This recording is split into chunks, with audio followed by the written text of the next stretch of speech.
안녕하십니까. 부동산 신문 읽어주는 공인중개사의 땅사고TV 임동상입니다.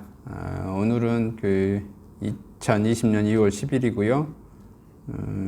월요일인데, 신축 소형 아파트 값은 여전히 꿋꿋하다. 규제 한파에도 여전히 가격이 계속해서 오르고 있다. 이런 것이네요. 규제가 온갖 규제를 다 하고 이제 대출 규제까지 이제 뭐 하니까 9억 이상, 9억 미만 이제 가격들이 계속해서 오른 것 같아요. 12, 16 대책 이후 최고가 경신하고 있고요. 강남구 1월 거래량 40%가 신고가, 대출 규제 없는 9억 미만은 풍선효과, 계속해서 가격 오른다 이거죠. 경기 침체 장기화된 꺾일 수도 이렇게 잡혀졌네요. 12, 16 대책 이후 늘어난 9억 원 미만 거래 비중은 2019년 11월에 69.6%에서 12월에 76.1%로 2020년 1월에는 86.9%로 계속해서 급증하고 있습니다.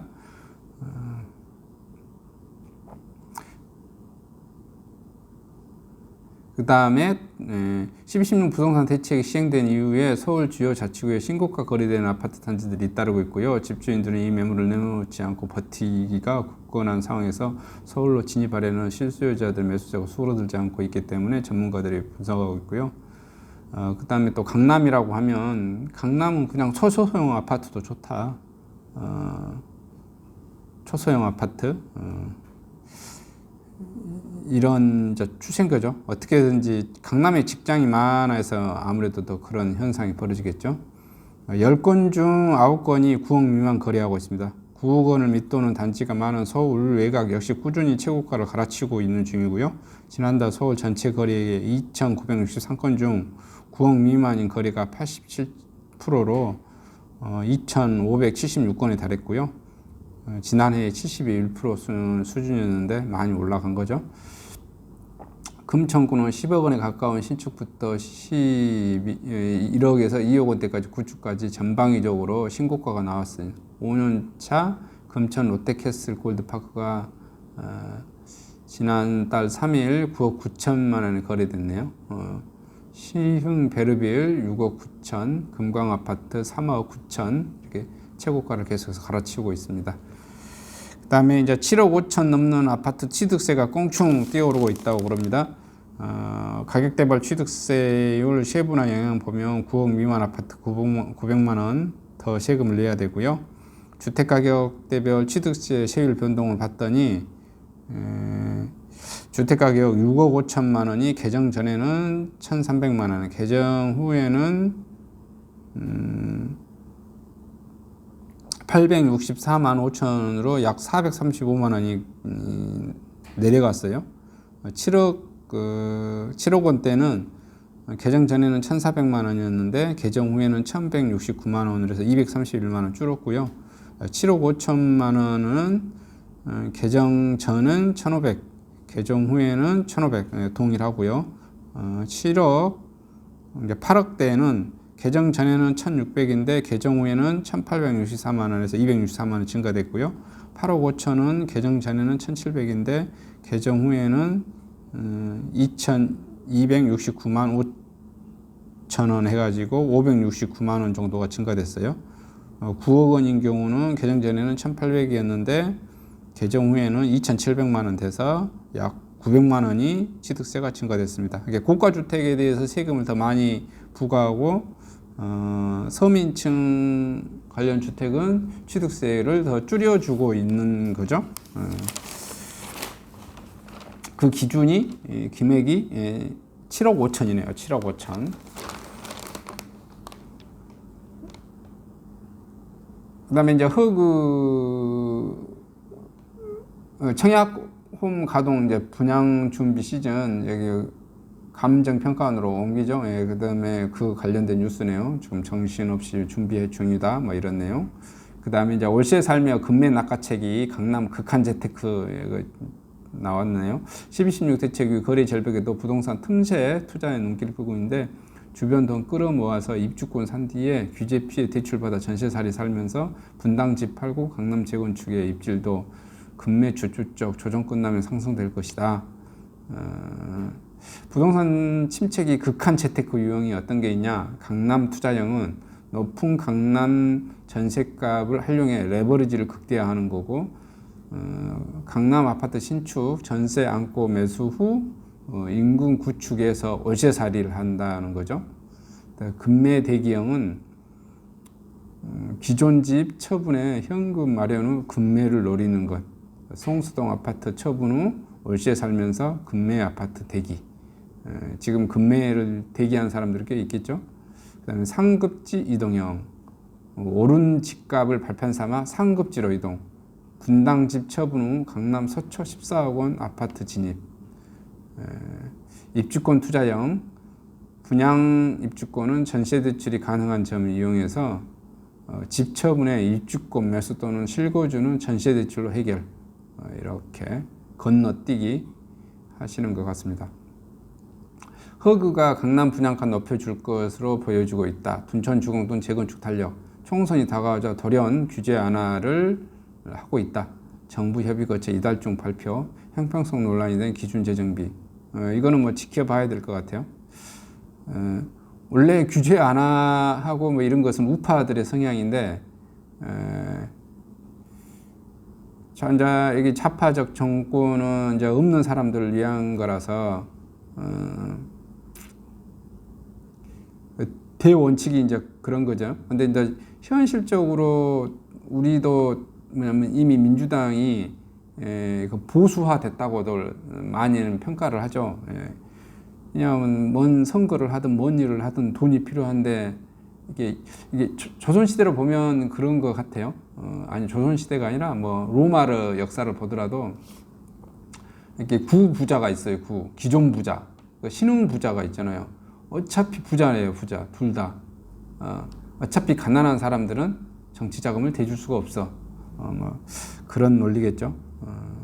표는 가난한 사람들한테 많이 달라고 하고, 이게 제가 봤을 때 항상 그래서 좌파들의 모순인 것 같아요.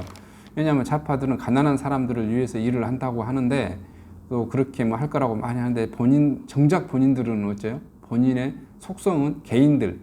그러니까 좌파 지도자들이 나와서 대중들을 상대로 모든 하는 연설 행위라든지 뭐 정치적 이념의 행위라든지 이런 것은 가난하고 서민들을 위한 정책을 펼는데, 개인적인 정치 지도자 본인들의 삶은 어떻게 해요? 우파 지도자들이나 하는 그 부정부패라든지 돈을 뻥뻥 쓰는 거라든지 이런 것은 거의 비슷해요. 이게 논리적 모순이 좀 발생되어지는 거죠. 그것이 인간의 뭐 속성인 것 같습니다. 이것은 꼭 뭐 한국 정부만을 비난한 게 아니라 전 세계적인 성향이고요. 제가 봤을 때, 그다음에 동서고금을 막론하고 어느 나라든지 다 이런 성향이 있습니다. 이게 예를 들어서 로마 같은 경우는 원로원 제도라는 게 있잖아요. 로마가 전 세계를 지배해 나가면서 어떤 나라들을 지배해서 전쟁을 하죠. 그래서 그 지역을 점령해 먹습니다. 점령해 먹고 통보를 해주죠. 너 어떻게 할 거야? 우리하고 싸울 거야? 항복할 거야? 싸운다고 하면은 가서 깡그리 다 없애고 죽여버리죠. 그리고 항복한 사람들은 거기에 그 나라의 뭐랄까요, 왕이라든지 아니면 뭐 이렇게 우리 조선시대, 고려시대라면 호족 같은 어떤 고문세가 같은 그런 사람들을 어떻게 해죠? 아들이나 본인이 원하면 언론으로 오락해서 지금으로 말하는 국회의원 역할을 하는 거잖아요. 그러면서 그 나라에 무엇을 뺏어버리죠? 군사력과 세금 징수권을 뺏습니다. 이렇게 해서 되면은 그 사람들이 귀족화 되는 거잖아요. 근데 가난한 평민들한테도 뭘 줬어요? 평민들은 로마가 저는 또 2000년 가까이 버텼던 것 중에 하나가 제도적으로 호민간 제도라고 한 거예요. 호민간이라는 게 뭐죠? 그냥 서민들, 중산층 평민들한테 그냥 관리가 될 수 있는, 그 다음에 그 친구가 바로 법을 제정할 수 있는, 누구를 위해서? 서민을 위해서. 근데 그 호민간이라고 하는 친구가 한 10년간 호민간 생활을 하면 어떻게 되죠? 그 사람도 귀족화돼 버려요. 그래서 그 사람이 어떻게 되죠? 초창기에는 자기가 서민이었고 초창기에는 서민을 위한 정책을 엄청 펼치지만 자기가 호민관으로서 6년, 7년, 8년째 되면 어떻게 돼? 자기 신분이 귀족화되는 거잖아요. 귀족화돼. 그래서 귀족화되다 보니까 사실상 이제 서민을 위해서 법안을 만들어요? 안 만들잖아요. 그래서 이미 이 친구는 귀족화돼 버렸어요. 그래서 또 어떻게 해야죠? 로마는 사회적인 싸움을 막기 위해서 또 새로운 뭐죠? 또 신규 호민관을 또 채용해내는 겁니다. 서민, 진짜 서민 중에서. 계속해서 신규 서민 호민관이 귀족화되고 계속 뽑아내는 거죠. 그래서 서민들을 위한 정책을 펼치는 겁니다. 제가 봤을 때는 전 세계적인 성향인 것 같아요. 그 좌성향에 있는 사람들은 그래서 이념과 실생활이 항상 불일치하는 그런 논리 모순적인 형상이 발생되어집니다. 이건 제가 좀 부동산 하면서 그냥 느끼는 것인데요. 그냥 그렇다라는 것입니다. 그 다음에 2월 분양 덮친 코로나 일정 미루고 견본주택 온라인 개관. 지금 저 모델하우스 오픈 많이 안 하는 것 같아요. 지금 청약 접수 일정을 봤더니 큰 게 양주 옥정 유림 노르웨이 수비 14일 하고네요. 이편한 세상 금산 센터 하이민 461세대네요. 그 다음 매교역 푸르지오 SK뷰가 1795세대 크게 하고 있습니다.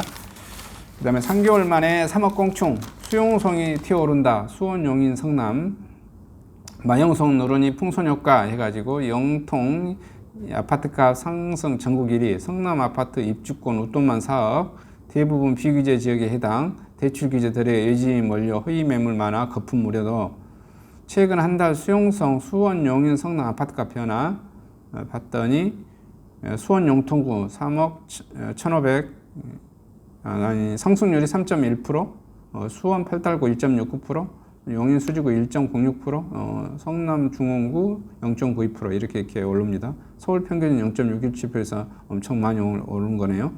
그 다음에 수용성 주요 단지 아파트 시가를 봤더니 수원 영통구 광교 자연의 힐스가 3, 4개월 전에 10억 8천이었는데 지금 12억 7천, 대략 2억 올랐네요. 용인 수지구가 성북 롯데캐슬 골드타운이 8억 5천이었는데 11억 7,200, 여기도 한 2억 2천 올랐나요? 3억 2천 정도 오른 거네요. 3억 2천. 성남 중원구 이편한 세상 그랑매종은 약 5억 원이었는데 작년 10월에 지금은 6억 7천 이렇게 됐으니까 24평 기준이에요. 약 2억 7천 정도 오른, 그러니까 2억 3억 정도가 올라가네요.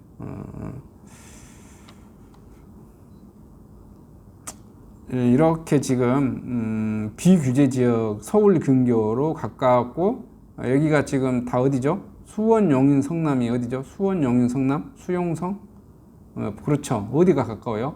바로 강남하고 가깝습니다. 제가 봤을 때 그래서 아파트 투자는 강남하고 가까운 쪽에다가 투자를 하셔야 큰 이익이 올라도 크게 오른다 이렇게 봐보죠. 대부분 직장이 강남에 있기 때문에 그렇습니다. 성남 제가 봤을 때 지금 성남에 아파트들이 구축 아파트들이 많아요.